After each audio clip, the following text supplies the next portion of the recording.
గ్రామీణ పేద కుటుంబం విషయానికి వచ్చినట్లయితే చట్టంలో ఏముంది, గ్రామీణ పేదల కోసం చట్టంలో ఏముంది? మొట్టమొదటిది పని అడగటం మీ హక్కు. మీరు పేద కుటుంబం ఉండుంటే మీకు 18 సంవత్సరాల నిండి కనుక ఉన్నట్లయితే, మీరు అన్స్కిల్డ్ లేబర్ చేయడానికి సిద్ధంగా ఉన్నట్లయితే పని కల్పించమని ప్రభుత్వాన్ని అడగొచ్చు. ఎట్లా అడగాలి?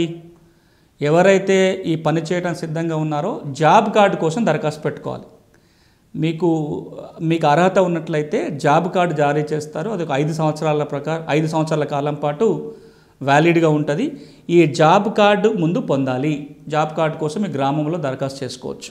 ఆన్లైన్ దరఖాస్తు చేసుకోవడానికి ఉంది, గ్రామ పంచాయతీ ద్వారా దరఖాస్తు చేసుకోవచ్చు, ఫీల్డ్ ఆఫీసర్ ద్వారా దరఖాస్తు చేసుకోవడానికి ఉంటుంది. ఒకసారి కనుక మీరు జాబ్ కార్డు పొందినట్లయితే జాబ్ కార్డు ఉన్న వాళ్ళందరికీ ప్రభుత్వం పని కల్పిస్తుంది. ఎన్ని రోజులు పని ఇస్తుంది? మనం మొదట్లోనే మాట్లాడుకున్నాం.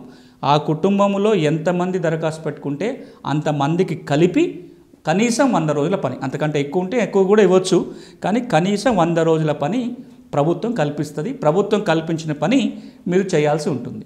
ఎలాంటి పనులు టేకప్ చేస్తున్నారో ఈ రోజున తెలంగాణలో కానీ ఇతర రాష్ట్రాల్లో కానీ అన్స్కిల్డ్ వర్కే కాబట్టి చెరువులో పూడిక తీయటం, లేకపోతే గట్లు సాఫ్ చేయటము, లేదా భూమిని డెవలప్ చేయటం, అసైన్మెంట్ ల్యాండ్ ఉంటుంది, అది దాన్ని క్లీన్ చేసుకుంటే కూడా దాన్ని కూడా ఉపాధి హామీ కిందనే టేకప్ చేయడానికి ఉంటుంది. అట్లా ఒక 30-40 రకాల పనులను లిస్టు చేయటం జరిగింది. ఏ గ్రామంలో ఏ పనులు ఉన్నాయో ముందే ఆ పనుల లిస్టు తయారై ఉంటుంది గ్రామంలో. ఎవరైతే పని అడుగుతారో ఈ ఉన్న పనుల్లోకి వెళ్ళి ఏదో ఒక పనిని వాళ్ళకు అప్పచెప్పడం జరుగుతుంటుంది. ఇది మీకున్న మొదటి హక్కు ఈ చట్టం కింద.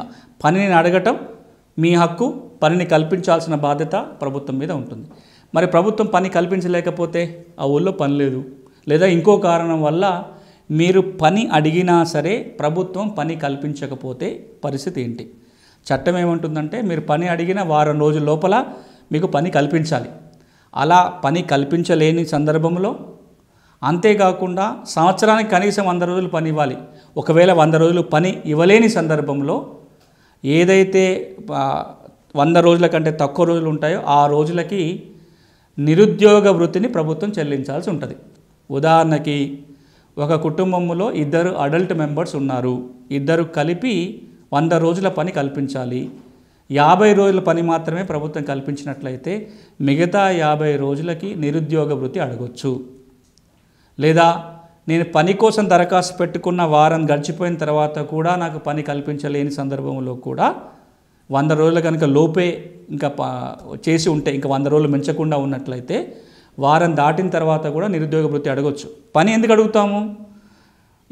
తినడానికి ఆహారం కావాలి, ఆహారం కూడా పొందలేని పరిస్థితి ఉన్నప్పుడే కదా పని కోసం అడిగేది. వారం రోజులే కనుక ఆ పని చేయనట్లయితే ప్రభుత్వమే నిరుద్యోగ వృత్తి చెల్లించాలి అని చెప్పి ఈ ఉపాధి హామీ చట్టం చెప్తుంది.